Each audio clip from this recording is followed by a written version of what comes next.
Prostituição, a profissão mais antiga do mundo. Um levantamento da Fundação Mineira de Educação e Cultura aponta que no país 1,5 milhão de brasileiros se prostituem. 75% desse grupo é formado por mulheres. Além disso, a pesquisa revela que 28% dessas mulheres estão desempregadas e 55% se prostituem porque precisam ganhar mais dinheiro para sustentar suas famílias. No programa especial A Luta é Delas de hoje, vamos mostrar histórias de mulheres que vivem na prostituição. Independente da minha história, eu sou mãe, eu sou vó, eu sou ser humano, eu sou mulher. Na prostituição você mata ou você morre. Apesar das diferenças entre as pessoas que ganham dinheiro com a prostituição, uma coisa em comum é que elas nunca deixam seus sonhos de lado. Sim. O meu maior sonho é que o Brasil possa olhar pra gente diferente. O programa A Luta é Delas tá no ar.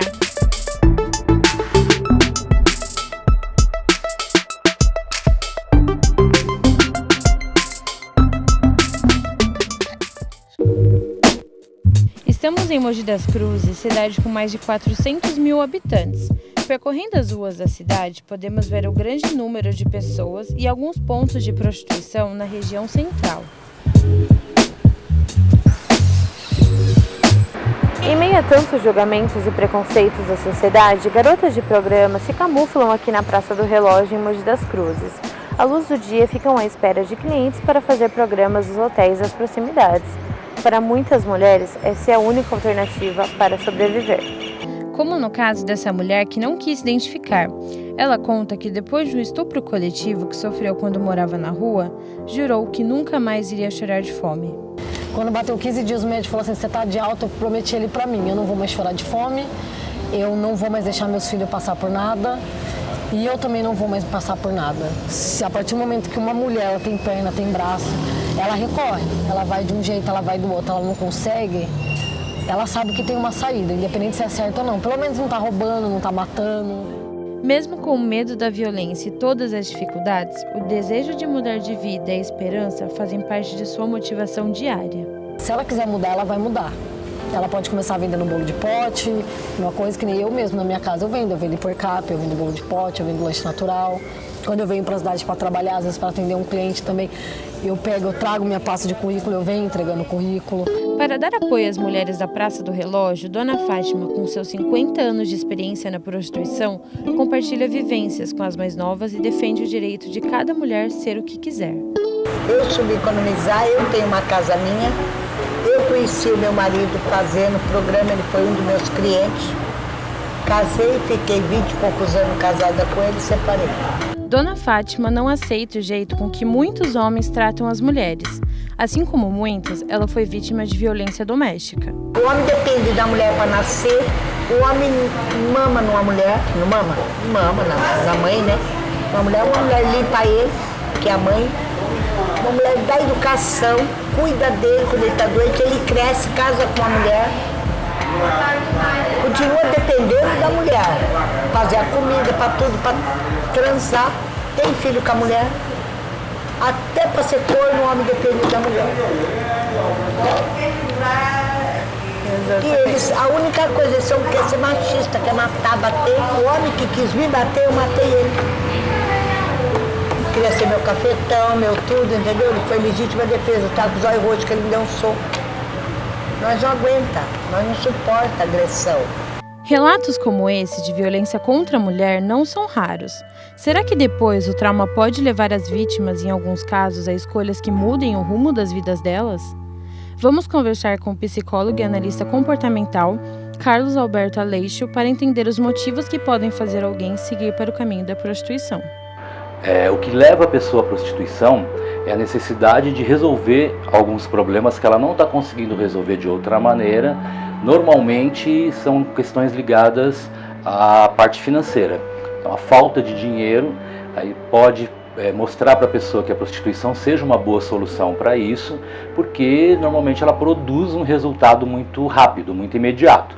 E um outro fator que leva também a pessoa à prostituição é ela tentar resolver um problema imediato que ela tenha em outros ambientes em que ela viva. Normalmente ambiente familiar, por exemplo, que pode ser muito ruim para ela, muito controle, muita cobrança, ou até ela pode ser vítima de algum tipo de abuso, de violência em casa, e a prostituição se apresenta como uma forma também dela recebendo, tendo dinheiro, ela também ter a condição de escapar dessa situação que a gente chama de coercitiva, de aversiva para ela.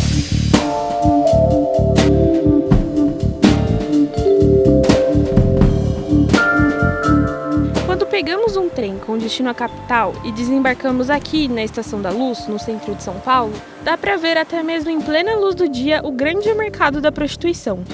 Mulheres de várias idades, inclusive as mais experientes, esperam pelo próximo cliente. Em meio a toda essa agitação e movimento do centro de São Paulo, muitas vezes não nos deparamos com a vulnerabilidade, que pode estar muito mais perto do que imaginamos. Só aqui, na região da Luz, cerca de 300 prostitutas usam as ruas e praças da cidade para tirar o sustento de suas famílias. Rosane, uma mulher de 50 anos que se prostitui nas proximidades da Estação da Luz, nos contou como foi parar na prostituição. Eu saí de um trabalho que eu tinha num hotel 5 estrelas lá em Ribeirão Preto. Eu fui convidada dentro daquele hotel por um casal. Eu fui entregar café da manhã no quarto deles, fui convidada para ir para Brasília fazer prostituição. O meu nome de guerra era Jéssica. E aí, de Jéssica, eu me tornei uma garota de programa de verdade aqui em São Paulo. Na busca por melhores condições de vida por meio da prostituição, algumas mulheres entram em outros caminhos, como o das drogas, uma falsa salvação para o abalo psicológico. Conheci as drogas através de um relacionamento frustrado. Amei um homem de verdade que era um garoto de programa, que eu conheci através de um cliente meu, que gostava de me ver com outros meninos. Peguei ele com um travesti na cama e me frustrei muito, que me desequilibrou psicologicamente, emocionalmente. E fui conhecer as drogas para esquecer esse amor. 24 anos da minha vida perdido nas drogas. Então hoje eu me encontro numa situação um pouco deprimente, porque hoje eu me pego dentro de um quarto de um hotel, seguindo de depressões greves. O psicólogo Carlos Alberto Aleixo explica esse comportamento. Qualquer tipo de droga, seja lícita ou ilícita, ela produz prazer para o sujeito. O uso dessas substâncias, além do prazer que a própria substância produz e, portanto, controla o comportamento de consumir cada vez mais, criando inclusive a dependência, também tira o sujeito, afasta o sujeito da realidade. Com Rosilândia, a entrada na prostituição foi quando ainda era menor de idade. E mesmo contra a vontade da família, até fez sucesso em filmes pornográficos. Hoje, não aguenta mais a rotina. Quando eu tinha 17, fiz o pornô. Aí com 18 anos também, viajei para outro lugar e fiz vários pornô, né? Mas depois eu tive bastante coisa, casa, tive apartamento, um monte de coisa, mas depois você saí. Então eu tenho vontade de vir mais pra cá, que eu não tô muito nova também, tô com 47 anos já. Eu vim pra cá tipo forçada. Entendi. Porque eu pago diária, moro em hotel. Muitas das vezes você vê pessoas já com uma idade bem avançada, começaram bem novas, com uma idade bem avançada, ainda nesse mundo, por mais que já não tenham a mesma beleza, o mesmo vigor físico, a mesma atração, mas ainda se mantém nesse mundo porque elas não conseguiram variar o repertório comportamental delas. Em meio a todas essas histórias, encontramos a Mayra, uma prostituta de 40 anos que busca, dentro do que faz, o respeito e a igualdade. E quer mostrar que é bem mais do que alguém que ganha dinheiro com sexo. A vida da prostituição não é fácil. Os outros falam, é ganhar dinheiro fácil. Não é. Porque ninguém é sujeito a ser xingada, humilhada por 40, 30 reais. Eu acho que o dinheiro não paga o respeito que você tem que ter com as pessoas. Mas é como eu te falei, cada um tem o seu porquê tá aqui. Não tenho vergonha do que eu faço. Eu tenho vergonha do país que eu vivo. Certo? Porque o desemprego é muito grande. E mais uma vez, a violência entrou em questão, o que deixou a luta de Mayra muito maior. Depois de ser abusada sexualmente, ela fala da importância de ações para proteger as vítimas. Ele me arrancou um pedaço do meu peito, foi reconstruído, porque ele me judiou muito. Então, foi na época, por R$500 para dormir, eu era inocente. Entendi. Pela precisão, eu confiei e poderia hoje não estar aqui mais, nem para dar entrevista e nem para estar aqui. Hoje eu estou aqui, mas muitas amigas minhas morreram aqui. Morreu fazendo a mesma coisa que eu faço hoje. Por um cara, por um homem, por marido, mas morreram. E não teve oportunidade de falar o que elas passaram como eu estou tendo agora. Segundo dados da Secretaria de Segurança Pública do Estado de São Paulo, no ano passado, 135 mulheres foram assassinadas, vítimas de feminicídio. E nesse ano, até setembro, 121 mulheres já perderam suas vidas por causa da violência.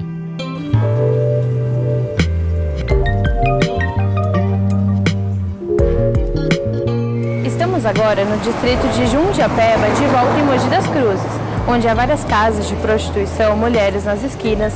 E aqui nós vamos conversar com a Alexandra Braga, uma transexual e ex-prostituta, e com a Rafaele Brandão, uma travesti que se prostitui por meio da internet. Nas duas histórias podemos ver marcas do preconceito. Rafaele Brandão trocou a vida nas esquinas para trabalhar em um site de prostituição. Eu acredito, pra mim tá sendo mais tranquilo, até porque é mais discreto, né? Então, é tudo hoje muito virtual, a gente vive hoje no mundo virtual. Sim. Então acaba sendo muito mais cômodo pra mim trabalhar pelo site do que eu estar correndo riscos na rua. No caso da Alexandra Braga, essa história foi um pouco diferente. Ela foi prostituta em uma época em que o preconceito e a inclusão de lésbicas, gays, bissexuais, pessoas trans e intersexo, ou seja, a comunidade LGBTI, era muito mais difícil. Mesmo diante de muitas barreiras, a Alexandra não desistiu e hoje é professora e ativista pelos direitos LGBTI. Com 16 anos, inicio tanto a minha transexualidade, a minha transição, quanto a prostituição. Foi a minha melhor universidade. Dali eu aprendi muito sobre a vida. Eu fui prostituta de rua, eu fui prostituta de boate, de estrada, de posto de gasolina. Então eu vivi toda essa parte de prostituição. Alexandra Braga nos contou que quase foi morta em um dos seus programas. E a partir desse dia, ela vestiu a camisa da independência e decidiu dar um rumo diferente para a sua história. Eu falei, não, basta, eu vou mostrar que eu sou mulher transexual, mas eu sou capaz de ter um futuro, de ter uma carreira. E assim foi.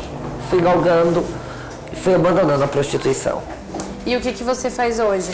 Hoje eu sou professora, sou formada em pedagogia, pós-graduada em psicopedagogia e leciono na rede municipal de Mogi. No próximo bloco, vamos falar sobre os direitos das prostitutas e saber o que elas pensam sobre isso. A lei protege essas mulheres? Existem políticas públicas voltadas às prostitutas? Tudo isso no próximo bloco.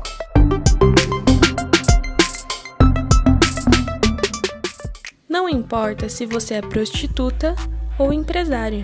Todas nós somos mulheres e lutamos todos os dias pelo pão de cada dia. Por isso, grave um vídeo dizendo "Eu sou da vida" e mande pra gente.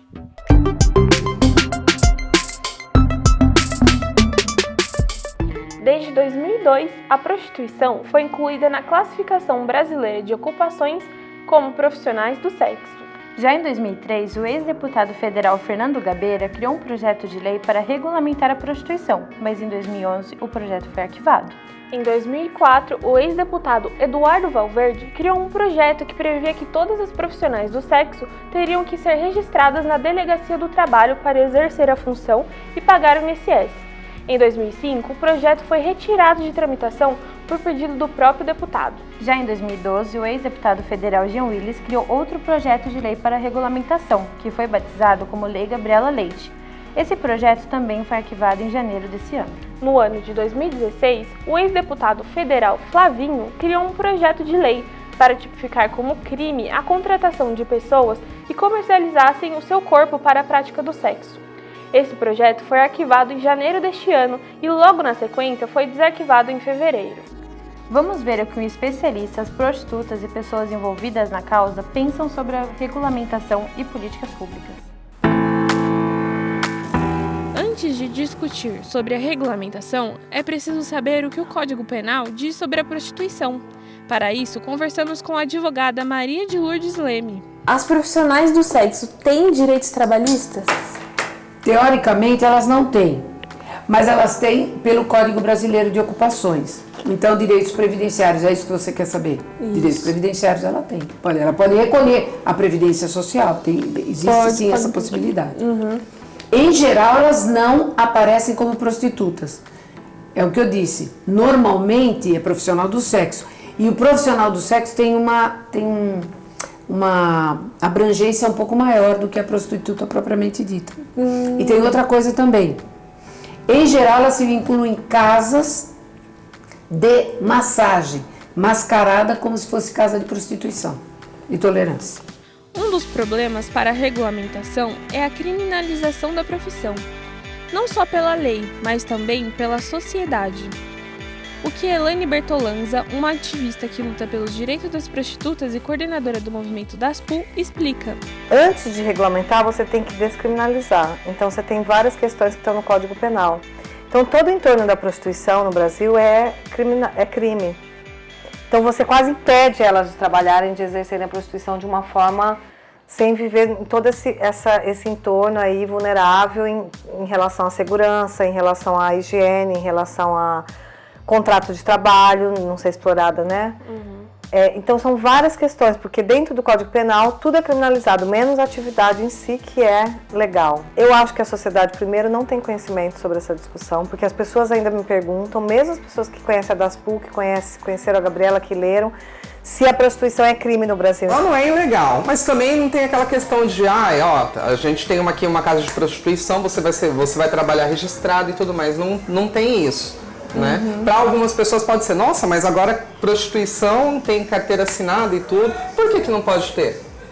Se é um trabalho como qualquer outro, entendeu? Porque, querendo ou não, o dinheiro da prostituição, se eu vou ali no mercado, compro algum determinado produto, desse produto eu estou pagando imposto. Se a parte, assim, do governo olhasse mais para o lado da prostituição, o ramo da prostituição seria outro.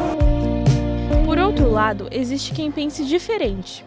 Cleone, uma militante, ex-prostituta e fundadora do coletivo Mulheres da Luz, acredita que a regulamentação não é a melhor solução e diz que ela luta contra isso há tempos. A gente fez um encontro em Brasília, né?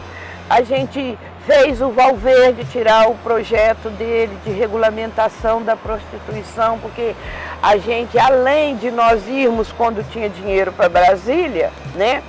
Nós também fizemos parcerias, né? Com o Cefêmea, com um monte de movimento feminista pelo Brasil, e toda vez que eles iam discutir a regulamentação, as feministas que estavam lá em Brasília iam para a plenária e descia madeira, né? A prostituição, ela é algo livre. A cafetinagem que usa e explora pessoas para alto benefício. Mesmo com posicionamentos e opiniões divergentes de um mesmo tema, o importante é voltarmos a atenção para a situação que cada pessoa está passando. Por isso, viemos até a Câmara Municipal de São Paulo conversar com a vereadora Juliana Cardoso, que é uma ativista pelos direitos das mulheres e do público LGBTI, e diz que, antes de tudo, o mais importante é o respeito. Primeira coisa, que eu acho que é o mundo ideal, o respeito às pessoas, o respeito àquilo que ela quer. Porque a gente pode ter situação que as mulheres ou LGBTI está por necessidade de sobrevivência e tem aquelas que estão porque elas, né, entenderam que ali é o espaço delas. Entendessem que o espaço público ou privado, ele também tem que enxergar uma política mais ampla como aquilo que a Constituição prevalece e que o setor público, o Estado ou privado tem que passar aquilo que a gente paga dos nossos impostos, porque até as mulheres e a comunidade LGBTI pagam imposto. Juliana também aponta a importância de existir políticas públicas para todos e que mesmo com o conservadorismo latente na sociedade de hoje, as prostitutas e travestis devem lutar por mudanças e direitos. As políticas públicas, ela tem que ser para todo mundo, independente da sua cor, raça, gênero, independente daquilo que ela acredita ou não. E elas incorporam, né, na verdade, um peso que a sociedade quer impor a elas, que elas não têm direito à política pública. O respeito e a empatia são fundamentais. É por isso que no próximo bloco vamos falar sobre assistência social e conhecer alguns projetos que engrandecem cada vez mais essas mulheres.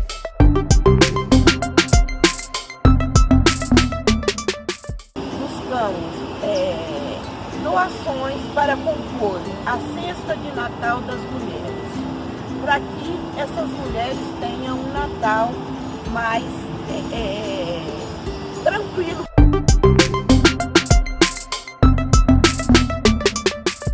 Se não há regulamentação ou políticas públicas, onde essas mulheres devem buscar apoio e acolhimento? Em nota, a Secretaria de Desenvolvimento Social do Estado informou que não existe nenhum serviço específico para pessoas em situação de prostituição em São Paulo. Mas ainda há projetos, movimentos coletivos e organizações que, em meio a tanto estigma, buscam melhorar a autoestima das prostitutas e continuam a luta pela visibilidade e respeito que elas merecem. A falta de assistencialismo para as prostitutas não vem de hoje. Historicamente, o governo e a sociedade criaram um estereótipo negativo da prostituição, tratando as mulheres que vivem nesse meio como vilãs. Por outro lado, existem mulheres como a Cleone e a irmã Regina, que lutam para essas mulheres terem melhores condições e oportunidades de vida. Vamos conhecer a história da ONG Mulheres da Luz, fundada por Cleone Santos, ex-prostituta e militante da causa, e pela irmã Regina, uma freira que busca trabalhar de forma diferenciada na ONG que fica no porão do Parque da Luz. A nossa principal luta é elevar a estima da mulher, sabe? Isso aí eu acho que é uma luta cotidiana nossa. E depois vem, para elevar essa estima, a questão da educação e saúde, né? Em relação ao governo, nós não temos nenhum apoio do governo. A nossa ONG funciona a partir do voluntariado, e nosso brechó. Elas também reforçam a importância de desmistificar a prostituição para quebrar o preconceito. Falam do perfil e da luta diária das prostitutas da Luz. São mulheres com mais de 40 anos, a maioria negras, né? Baixa escolaridade e moram na periferia, boa parte delas. E uma outra parte mora nos hotéis, nas pensões aqui do entorno. A questão do preconceito, a gente tem que trabalhar aqui fora primeiro, sim, sabe? Trabalhar aqui fora para tirar esse estigma que existe. Nós procuramos estar sempre reunindo com elas, mostrando para elas o porquê que a sociedade tem todo esse preconceito. Irmã Regina fala sobre a questão da espiritualidade das mulheres da Luz e nos conta como é sua experiência no dia a dia com elas. Todas têm uma interioridade espiritual. Percebe-se que daí surge nelas uma grande força interior, que, como elas mesmas experimentam e sabem se expressar de uma maneira muito simples, dizendo: Deus sempre esteve presente na minha vida. A busca pelos direitos das profissionais do sexo resultou na fundação de organizações no Brasil, como a Rede Nacional de Prostitutas, fundada por Gabriela Leite e Lourdes Barreto, que levaram para nível nacional a discussão sobre os direitos das prostitutas enquanto classe trabalhadora. O Movimento Brasileiro de Prostitutas, que foi criado pela Gabriela Leite e pela Lourdes Barreto, é um movimento que tem mais de 30 anos, considerando que elas fizeram esse primeiro encontro nacional em 87, que foi o primeiro encontro nacional, chamava Fala Mulher da Vida, que as prostitutas nem podiam falar. Olha o grau de... Né, isso em 87 ainda, quando a gente sabe que Gabriela começou essa luta já na ditadura militar, no final da década de 70, e que a Lourdes também, lá no Pará, antes delas se conhecerem, foi a primeira mulher, por exemplo, a entrar na Serra Pelada. Então essas mulheres estavam em mundos muito diferentes, mas elas estavam muito conectadas com isso. Assim, a Lourdes já se afirmava enquanto puta numa sociedade absolutamente conservadora. Gabriela Leite criou a grife Daspu, uma marca de vestuário voltada às prostitutas, onde o objetivo era dar maior visibilidade ao movimento de prostitutas e, além disso, criar uma construção social dessas mulheres, que há tanto tempo já eram discriminadas pela sociedade. Elaine Bertolanza, amiga da Gabriela Leite, é quem coordena a grife hoje e nos conta a história e a importância desse trabalho. A Daspu chegou em 2005. A Gabriela já tinha um desejo de sair um pouco dessas estratégias todas, de trabalhar com prevenção, de estar sempre ligada à saúde e à AIDS. E aí ela teve essa ideia genial. Então a Daspu estava sendo processada por sonegar impostos. Elas estavam conversando sobre essa coisa de que a prostituta sempre inspirou muitas mulheres e de como a prostituta ainda inspira. E sempre teve um preconceito, uma coisa muito associada ao vestir-se como puta, né?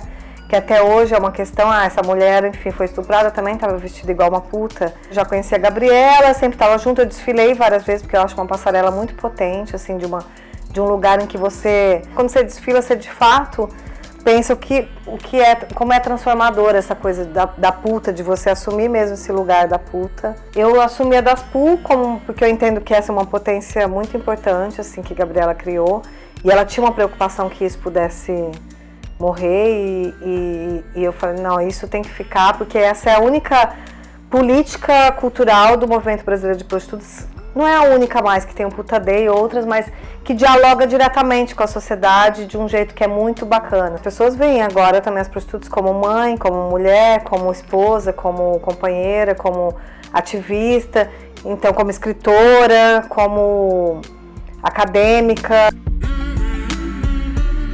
O estigma citado pela Elaine em algumas falas é o verdadeiro desafio para quem se prostitui. Muitas vezes o preconceito imposto pela sociedade faz com que prostitutas, travestis e transexuais prefiram se esconder, por medo da repressão que possam sofrer. Se você vê a mulher na rua, é difícil você julgar, falar, não, será que ela é prostituta por conta da roupa? Será que não é, que não sei o quê? Agora, qualquer transexual que você vê na rua, as pessoas veem na rua, enxerga como se ela está usando aquela roupa que ela é da prostituição. Então hoje, transexuais, travestis, na rua elas são vistas como prostituta. Claro que eu não vou chegar procurar um emprego e falar, olha, eu sou prostituta.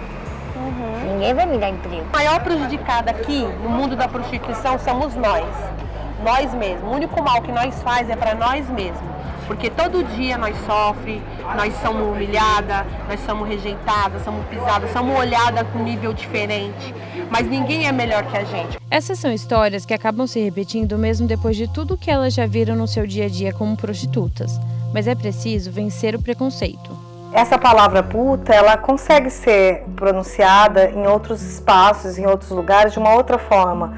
Também como uma palavra bonita, como a Gabriela sonhava, enfim, como uma palavra de luta, como uma palavra com toda a sua potência, assim, que é colocar essa palavra no mundo e fazê-la operar. As pessoas precisam de oportunidade, e essa oportunidade é um direito constitucional. E cabe a nós, né, enquanto mandato, enquanto militância, abrir esses espaços. Em meio a toda essa discussão, não podemos deixar de lembrar que por trás desse cenário existem mulheres, travestis, transexuais e até homens. Essas pessoas têm todo o direito de ser o que quiserem e lutar pelos seus direitos e sonhos. Sei lá, morar num sítio, numa fazenda. Meu maior sonho é meio de mata, é viver na simplicidade. Sonho não é pecado, pecado é você não realizar o seu sonho. Vale deixar de lado todo o preconceito, julgamento e voltar os olhares para cada ser humano que existe por trás da prostituição. Afinal, todos têm o seu valor e toda mulher é da vida. Eu sou da vida e estou aqui para representar muitas mulheres que é da vida como eu. Bom, gente, olha só, a nossa luta é uma puta luta. Vamos combinar que essa luta vem de muitos séculos, as lutas das mulheres, então acho que a gente tem que assumir que toda mulher é da vida.